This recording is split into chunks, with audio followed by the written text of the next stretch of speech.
Hi there. Hello, teacher. Tell me about yourself. Right. My name is An. I'm 14 years old and I came from Hangzhou Secondary School.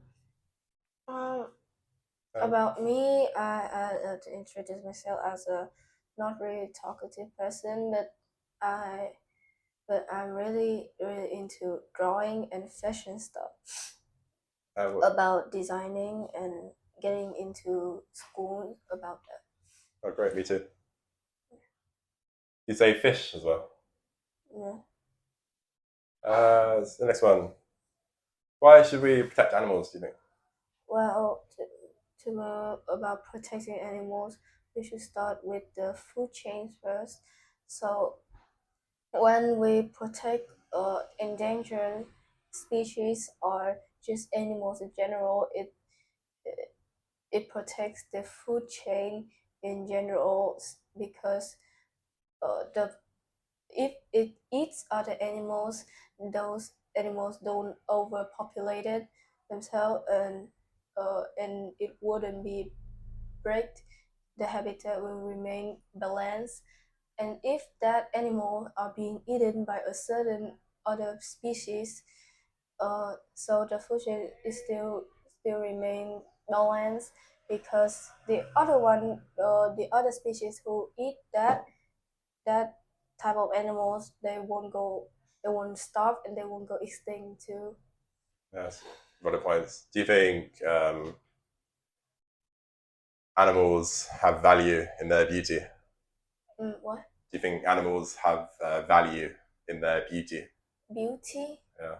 Yeah, so certain animals can like be some kind of entertainment or like beauty, they present beauty of the nature. Yeah. Like people just call it like that. And what about extinction? Extinction.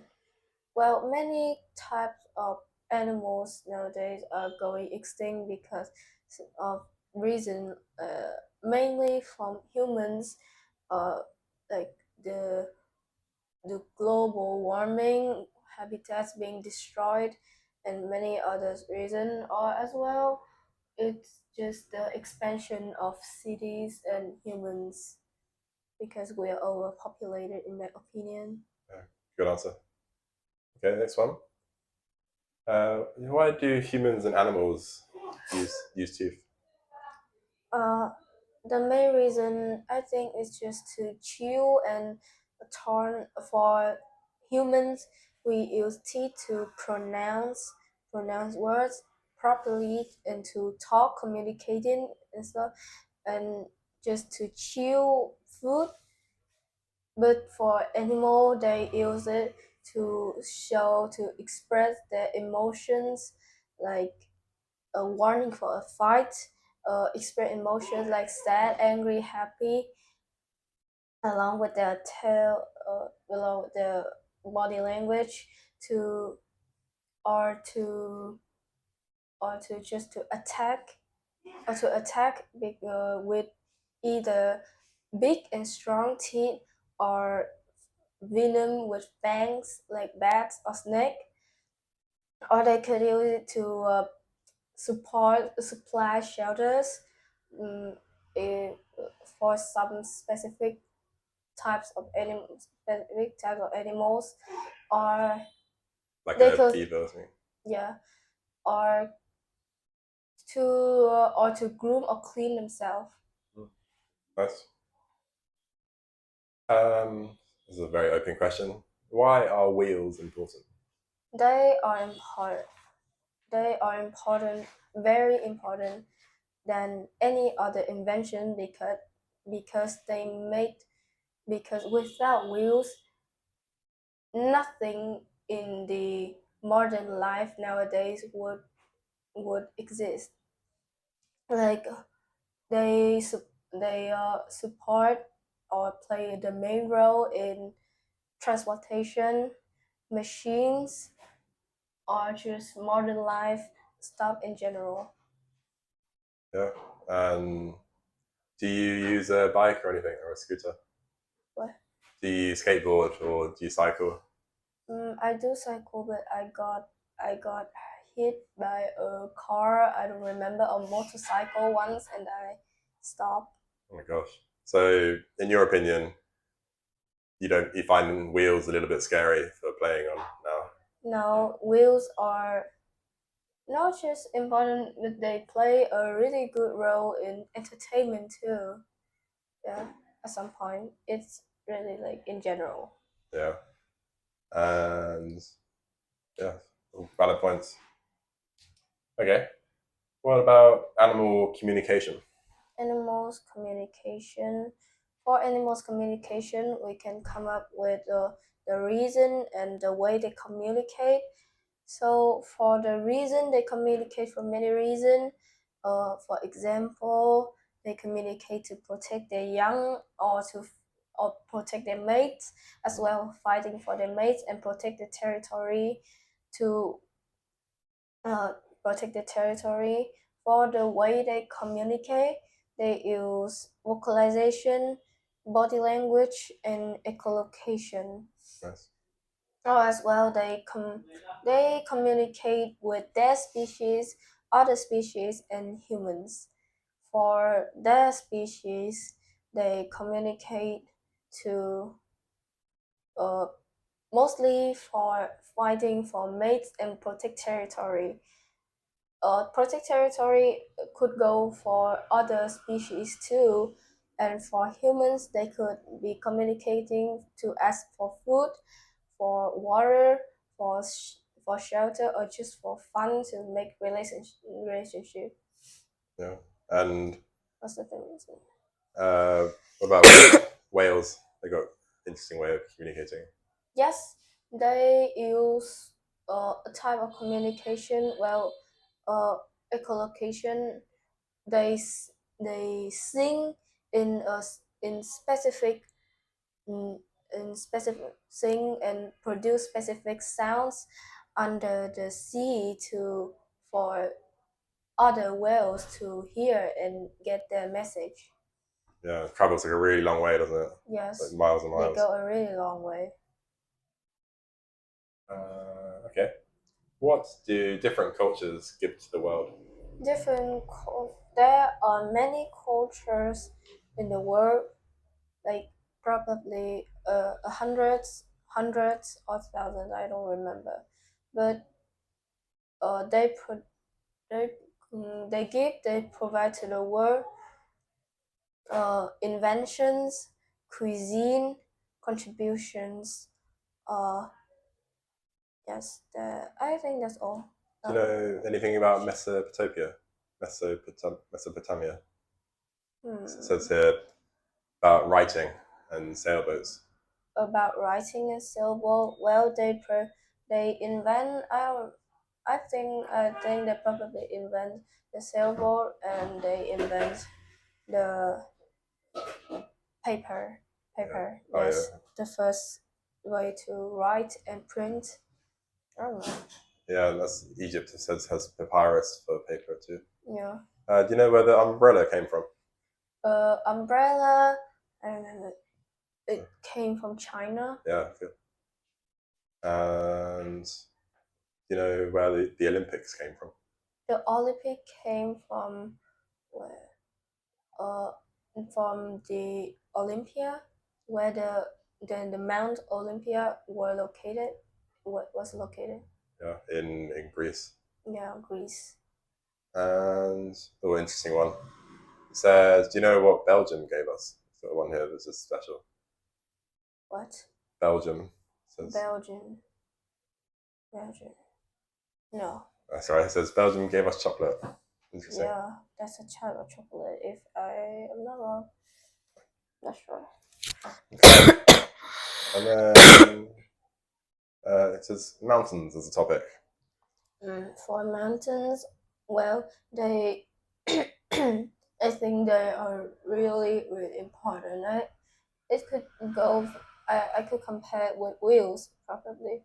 Well, they provide, they are the start of the water cycle on the peak of the mountains, on the top, around the top of the mountains, there would be glacier, and through it got created since the very start of the earth.